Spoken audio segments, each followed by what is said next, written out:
Moby-Dick by Herman Melville. Chapter 1. Loomings. Call me Ishmael.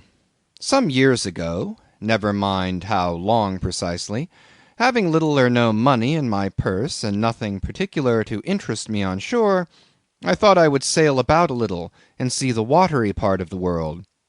It is a way I have of driving off the spleen and regulating the circulation.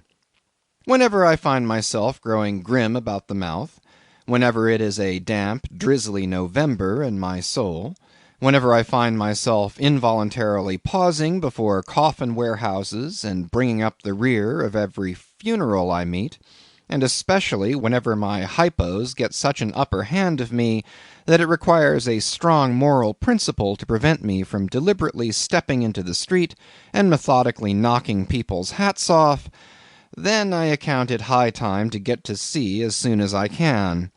This is my substitute for pistol and ball. With a philosophical flourish, Cato throws himself upon his sword. I quietly take to the ship. There is nothing surprising in this. If they but knew it, almost all men, in their degree, some time or other, cherish very nearly the same feelings towards the ocean with me. There now is your insular city of the Manhattoes, belted round by wharves, as Indian Isles by coral reefs. Commerce surrounds it with her surf. Right and left the streets take you waterward.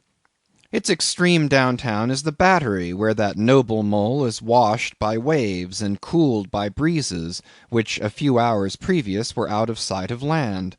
Look at the crowds of water gazers there. Circumambulate the city of a dreamy Sabbath afternoon. Go from Corlier's Hook to Coenties Slip, and from thence by Whitehall northward. What do you see?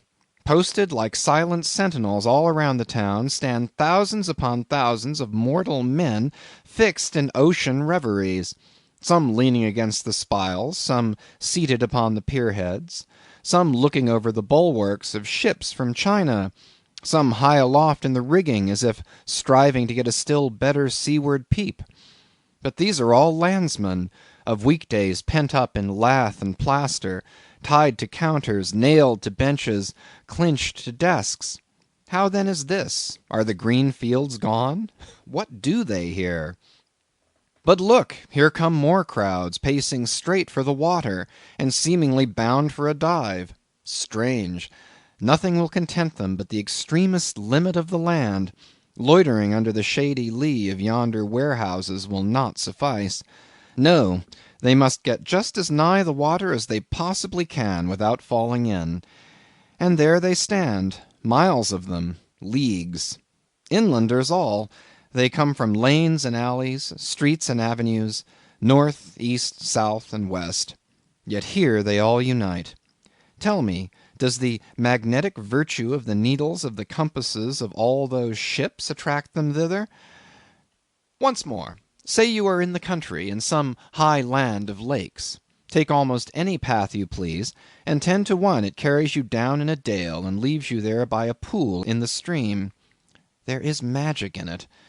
Let the most absent-minded of men be plunged in his deepest reveries. Stand that man on his legs, set his feet a-going, and he will infallibly lead you to water, if water there be in all that region. Should you ever be athirst in the great American desert, try this experiment, if your caravan happen to be supplied with a metaphysical professor. Yes, as every one knows, meditation and water are wedded for ever.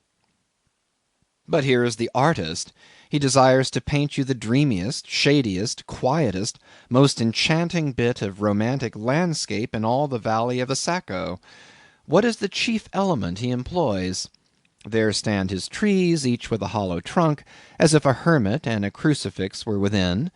And here sleeps his meadow, and there sleep his cattle, and up from yonder cottage goes a sleepy smoke. Deep into the distant woodlands winds a mazy way, reaching to overlapping spurs of mountains bathed in their hillside blue.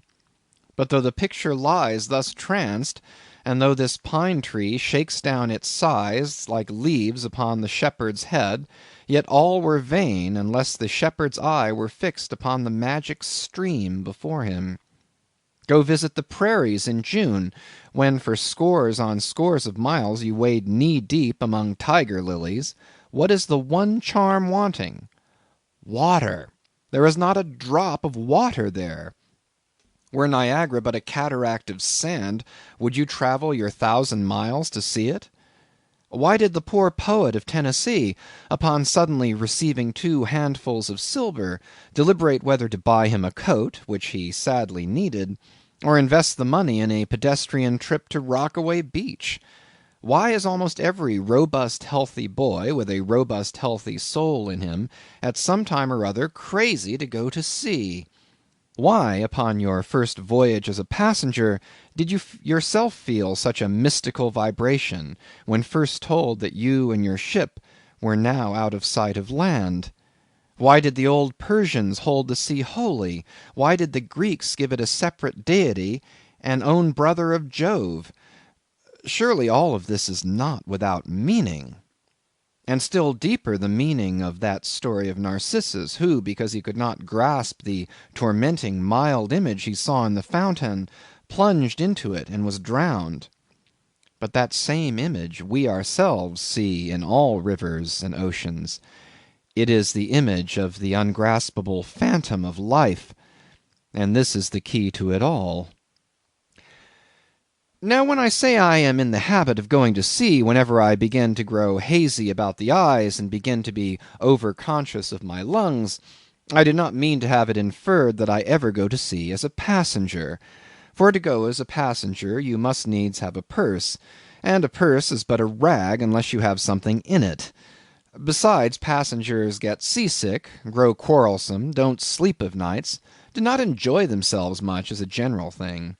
No, I never go as a passenger, nor, though I am something of a salt, do I ever go to sea as a commodore, or a captain, or a cook. I abandon the glory and distinction of such offices to those who like them. For my part, I abominate all honourable, respectable toils, trials, and tribulations of every kind whatever. It is quite as much as I can do to take care of myself without taking care of ships, barks, brigs, schooners, and what not. And as for going as cook, though I confess there is considerable glory in that, a cook being a sort of officer on shipboard, yet somehow I never fancied broiling fowls, though once broiled, judiciously buttered, and judgmatically salted and peppered, there is no one who will speak more respectfully, not to say reverently, of a broiled fowl than I will. It is out of the idolatrous dotings of the old Egyptians upon broiled ibis and roasted river horse that you see the mummies of those creatures in their huge bake-houses, the pyramids. No, when I go to sea, I go as a simple sailor, right before the mast, plumb down into the forecastle, aloft there to the royal masthead. True, they rather order me about some, and make me jump from spar to spar like a grasshopper in a May meadow; and at first this sort of thing is unpleasant enough. It touches one's sense of honour, particularly if you come of an old established family in the land, the Van Rensselaers or Randolphs or Hardicanutes. And more than all, if just previous to putting your hand into the tar pot you have been lording it as a country schoolmaster, making the tallest boys stand in awe of you. The transition is a keen one, I assure you, from a schoolmaster to a sailor, and requires a strong decoction of Seneca and the Stoics to enable you to grin and bear it. But even this wears off in time. What of it if some old hunks of a sea captain orders me to get a broom and sweep down the decks? What does that indignity amount to, weighed, I mean, in the scales of the New Testament?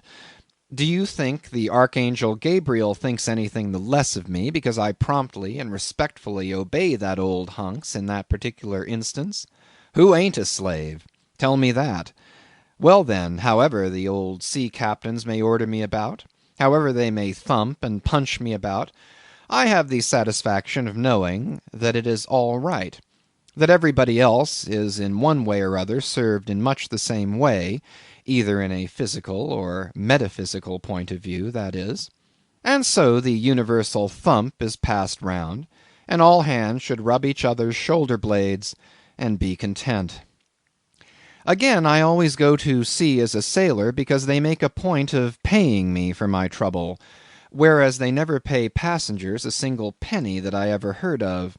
On the contrary, passengers themselves must pay. And there is all the difference in the world between paying and being paid. The act of paying is perhaps the most uncomfortable infliction that the two orchard thieves entailed upon us. But being paid, what will compare with it? The urbane activity with which a man receives money is really marvellous, considering that we so earnestly believe money to be the root of all earthly ills, and that on no account can a moneyed man enter heaven. Ah, how cheerfully we consign ourselves to perdition. Finally, I always go to see a sailor because of the wholesome exercise and pure air of the forecastle deck. For as in this world head winds are far more prevalent than winds from astern, that is, if you never violate the Pythagorean maxim, so for the most part the Commodore on the quarter-deck gets his atmosphere at second hand from the sailors on the forecastle. He thinks he breathes it first, but not so. In much the same way do the commonalty lead their leaders in many other things, at the same time that the leaders little suspect it. But wherefore it was that after having repeatedly smelt the sea as a merchant sailor, I should now take it into my head to go on a whaling voyage, this the invisible police officer of the Fates, who has the constant surveillance of me, and secretly dogs me, and influences me in some unaccountable way, he can better answer than any one else. And doubtless my going on this whaling voyage formed part of the grand programme of Providence that was drawn up a long time ago. It came as a sort of brief interlude and solo between more extensive performances. I take it that this part of the bill must have run something like this: Grand contested election for the presidency of the United States. Whaling voyage by one Ishmael. Bloody battle in Afghanistan. Though I cannot tell why it was exactly that those stage managers, the Fates, put me down for this shabby part of a whaling voyage, when others were set down for magnificent parts in high tragedies, and short and easy parts in genteel comedies, and jolly parts in farces. Though I cannot tell why this was exactly, yet now that I recall all the circumstances, I think I can see a little into the springs and motives which, being cunningly presented to me under various disguises, induced me to set about performing the part I did, besides cajoling me into the delusion that it was a choice resulting from my own unbiased free will and discriminating judgment. Chief among these motives was the overwhelming idea of the great whale himself. Such a portentous and mysterious monster roused all my curiosity. Then the wild and distant seas where he rolled his island bulk, the undeliverable, the nameless perils of the whale, these with all the attending marvels of 1,000 Patagonian sights and sounds, helped sway me to my wish. With other men, perhaps, such things would not have been inducements, but as for me, I am tormented with an everlasting itch for things remote. I love to sail forbidden seas, and land on barbarous coasts. Not ignoring what is good, I am quick to perceive a horror, and could still be social with it, would they let me, since it is but well to be on friendly terms with all the inmates of the place one lodges in. By reason of these things, then, the whaling voyage was welcome. The great floodgates of the wonder world swung open, and into the wild conceits that swayed me to my purpose, two and two there floated into my inmost soul endless processions of the whale, and midmost of them all, one grand hooded phantom, like a snow hill in the air.